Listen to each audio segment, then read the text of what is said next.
There once was a dream world in which familiar friends, from the most heroic to the most villainous, lived together in harmony. Even at this early access stage, Gameloft has created an awesome game here.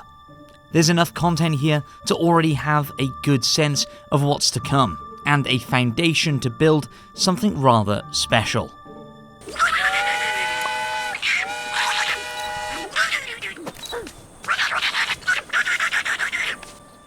Donald Duck is having yet another open breakdown in Disney Dreamlight Valley. We're talking full-on lying on the grass, kicking and quacking antics here. Flippers and feathers almost a blur, to the point where it's just a bit embarrassing now. All Donald D wants is a home, but his houseboat is flooded and now the rope can't be found to help him repair it. Seaweed, it turns out, is the most valuable resource in the valley, and it's literally rarer than gold. It's been a consistent theme throughout Disney Dreamlight Valley ahead of its early access launch on September 6th. Seaweed, which is supposedly plentiful in several regions of the valley, is literally AWOL, and is utterly crucial for crafting twine and rope that are key to completing many of the game's early missions. Thus, Moana's boat goes unfixed, Wally's garden remains a complete ruin, and Donald continues to be homeless almost a week in game time and nearly 40 hours in playtime. Hopefully such rare drops are just a symptom of the game's early access status, something that can be tweaked with an update in the weeks to come. But it's not an endearing feature at this stage, especially when the game doesn't do well to guide you on what to do next if you just hit a wall. But thankfully, there's plenty to do if you're happy to do a little bit of busy work. And if you like games like this, then you'll be well familiarised with such tasks.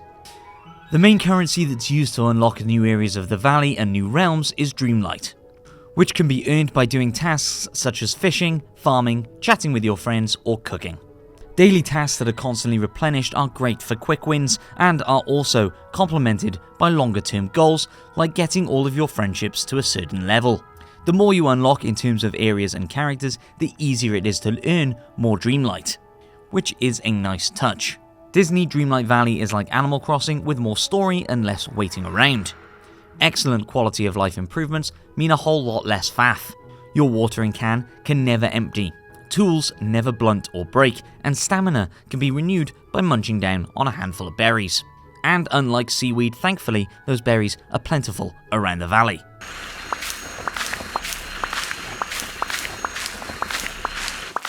And various opportunities to earn more of everything always present themselves nicely. There is a day and night cycle that's linked to your own, but very little is limited to waiting to the next physical day, a la Animal Crossing. Other currencies include good old-fashioned money, which can be obtained through selling items you gather or grow. And there's also XP, which you earn by ticking off tasks given to you by the characters that you'll befriend.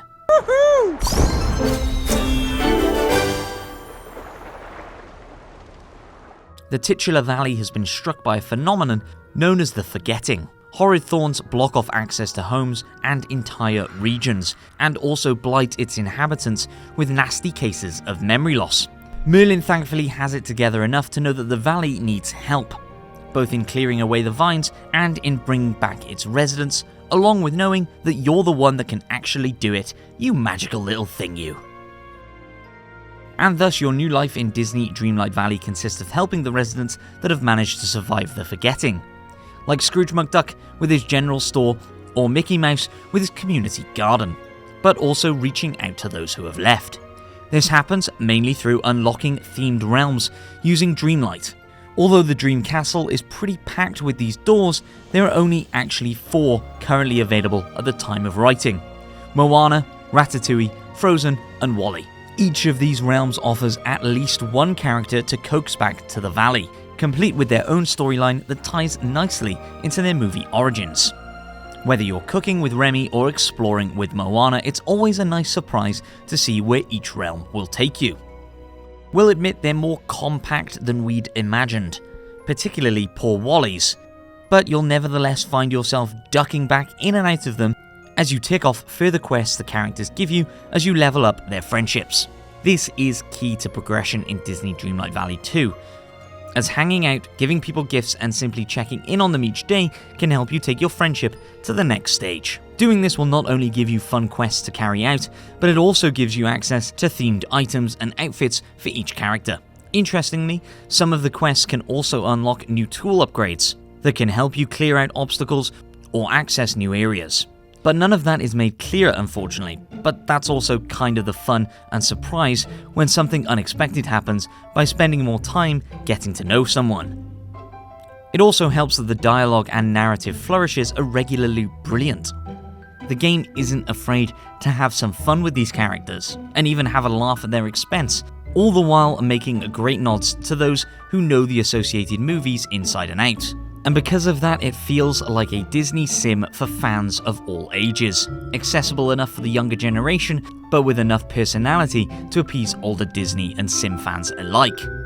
In fact, the only thing missing from this early access experience is the Star Path feature, which is the game's answer to a battle pass. Available to buy using premium, aka real, currency.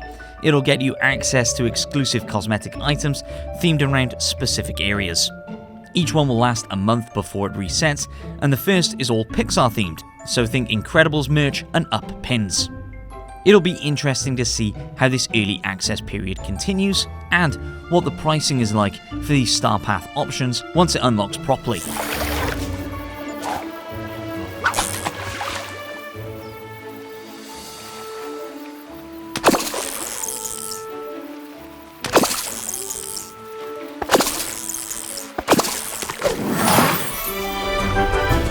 Already, Disney Dreamlight Valley is a really interesting addition to the live service game space. It's fun and offers plenty of content, and it's well thought out. Designing and planning out how you want your valley to look is also very Moorish. And we wonder if it will spawn the same kind of community engagement there as Animal Crossing's New Horizons did when it launched. After all, island planning is serious business, and now it's infused with Disney magic. There are still some quirks and bugs to iron out, but that's what early access periods are all about. The full game launches as a free-to-play title in 2023, and we can't wait to see where it goes from here.